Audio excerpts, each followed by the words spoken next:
Hey guys, alright? Back for SAFC Fan TV. Hopefully your no Sunderland game period hasn't been ruined. Obviously we can't play, so you wouldn't have been. But basically here's a little feature where I'm going to attempt to go through all the League One games and just basically do a little review of them and just sort of briefly mention them. Obviously if you see me looking this way, it's because I'm looking at my screen, which has got the games on. Hopefully I'm going to try not to look at it too much in case you guys find it distracting, but let's get on with it. So obviously the game that I was able to watch, and it was the biggest game of the weekend in League One, definitely, by some way, was Hull City 0, Portsmouth 2 at the KCOM Stadium, which was on Friday night. Now, Portsmouth won 2-0, own goals from Greaves and McGuinness, and looking at the stats, Pompey didn't have a shot on target. Which, fair play if Sunderland managed to do that somehow, that would be amazing, wouldn't it? We wouldn't complain, so why should Pompey complain? But at the same time, there was a stat I think on the TV. One of the commentators said that apparently if people who are top of the league at Christmas, teams that are top of the league at Christmas Day, go on to have at least a playoff spot. So there's Pompey already in the top 6 according to that. But when you look at how tight the league is, it's ridiculous. Pompey are top at the moment with 19 games played, goal difference of plus 17 with 35 points. And that's the third, and also on that game, that's a third straight defeat for Hull, which isn't very good, obviously. They're winless at least, I think they're winless in 4. They drew 1-1 at Oxford, and they followed that up with a 1-0 defeat by Shrewsbury and a 3-2 defeat at Blackpool before the Portsmouth game. Pompey, I tell you what, they're on a pretty good roll at the moment. They've obviously beaten some very big teams. Unfortunately they beat us. They beat Peterborough, albeit that was at Fratton Park, but they still beat them. And they've won away at Hull. So again, not an easy place to go. Hull have been the pace setters for quite some time in the top 2 of League One. But big win for Portsmouth nonetheless. So that takes it into Saturday's games. And the early kickoff there was Rochdale 1, Gillingham 4. Yes, Rochdale 1, Gillingham 4.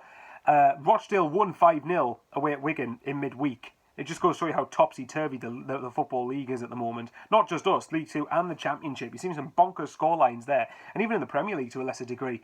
But Gillingham were 4-0 up after 47 minutes. Mackenzie got... Right, so let's see, let's have a look. Who's still... John Akinde was obviously the main man. And by the way, if I'm looking this way, you can see that I think I've said earlier that I'm looking at the screen for the games, so hopefully you're not too distracted by that. But John Akinde, who Gillingham signed from Lincoln last season, I believe it was right anyway. John Akinde, Rob McKenzie, and I'm going to get this name wrong, Connor Ogilvy? Hang on. Ogilvy? I'm going to say that, I've got that totally wrong. Anyway, they helped Gillingham into a 4-0 lead after 47 minutes. And then, obviously, Egan O'Connell, I'm just going to say O'Connell. O'Connell scored in the 92nd minute, which is basically stoppage time. So, looking at all the games, where's that going for Gillingham? That puts Gillingham 2 points behind Sunderland. And they've played a game more, obviously. So, yeah, we're looking below us now than above us. So, that was the game that was the early kickoff on Saturday. And then you get to the 3 o'clock games. One of the games, obviously, was Accrington 0, Blackpool 0, which was probably good for us in the sense that Accrington got held. Actually, because Blackpool are just below us, Accrington are only just above us. So yeah, a draw was probably the result you wanted there. Wimbledon 1, Crewe Alexandra 2, which saw 2 goals in the final couple of minutes. Mikael Mandron put Crewe in front on the 60th minute. And then who equalised? Ryan Longman had scored what looked to have gained a point, scored an equaliser which looked to have gained Wimbledon a point at the 90th minute. And then Oliver Feeney struck the winner for Crewe. Now that leaves Crewe and Wimbledon 15th and 9th respectively. So Crewe are now above Sunderland. Yay. And then the next one, which was one of the games I was hoping this team would drop points, but it didn't look like it was going to happen. Burton Albion 1, Doncaster Rovers 3. Darren Moore is doing a very good side at Doncaster, doing a very good job at Doncaster actually. He's been quite good at bringing in good loan players from the Premier League, and will actually develop them and play them. So in that sense, good win. They went in front after 8 minutes through. Let me see if I can find it, and I know I'm going to get this name wrong. So. Hang on, Rovers went in front with the first move. Where on earth is it? Okay. Okenaberry? Whatever it is. I wish people wouldn't have so much unpronounceable names. But yeah, Doncaster took the lead. Lucas Aikens scored a penalty right for half-time, which you figured would have got Burton in level at half-time. But as it turns out, no, not the case. Ben Whiteman scored a penalty at the other end to put Doncaster ahead right just on the kick of half-time. And then the win was sealed in the second half when... whoever it is, who's got the surname Richards? I should have probably done a bit more research here. And Richards added a third. Well, yeah, but basically, comfortable win by the looks of it for Doncaster. So, that was a win that was expected, I suppose. Burton are in the bottom four. I mean, saying that we didn't beat them at home, which was annoying. But there you have it. It was a pretty good, basically on the match report, it says a comfortable away win.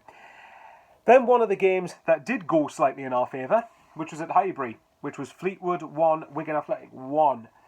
So, let's see. Danny Andrew scored for Fleetwood after 28 minutes. And this was a game I expected Fleetwood to win. Wigan confidence must have been rock bottom after losing 5-0 at home in midweek. And then Wigan managed to get an equaliser from substitute Oliver Crankshaw. So Wigan could see that as a good point, given where they are in the league. They're only 3 points off safety. But yeah, it's 2 points dropped for Fleetwood. Now, thankfully for us, not just because of the Joey Barton thing, obviously, but we didn't want Fleetwood around us. We didn't want them to get any extra games. And actually, blimey, Fleetwood have played 2 extra games than we have, and I didn't even notice that. I'm sure there was a period not so long ago where Fleetwood played 1 game less than us, but I might be wrong. Tell me in the comments if I am. And then there's 3 other games that did get played. So one of them was Northampton 0, Lincoln City 4. So a week ago, the same scoreline we won at the Sincilbank Stadium by, Lincoln did it today. So we've got Anthony Scully, Tom Hopper, and Brennan Johnson. All helped Lincoln secure a 4-0 comfortable away win at Northampton. I believe Northampton are in the bottom 4. No, they're just out of it. They are just outside the relegation zone. But that result has put Lincoln back up to second spot. Which means they're on the same amount of points as Portsmouth with a +9 goal difference, having played a game more than them though. So, in terms of the top 2, Sunderland are still, they're obviously, just to a smaller degree, they're within touching distance of the top 2. We are 7 points behind Lincoln, who are second with a game in hand. Obviously, you've got to deal with that game in hand when you come to it. We need to win it. Simple as that. The other game was Plymouth 1, MK Dons 0. Which was... I'm trying to see where it is. Hardy. I'm trying to see... here we go. Ryan Hardy. Ryan Hardy got the winning goal for Plymouth, which gave them the 1-0 win over MK Dons. And apparently, they were on a 6-match losing streak prior to this game. So that's going to be a welcome result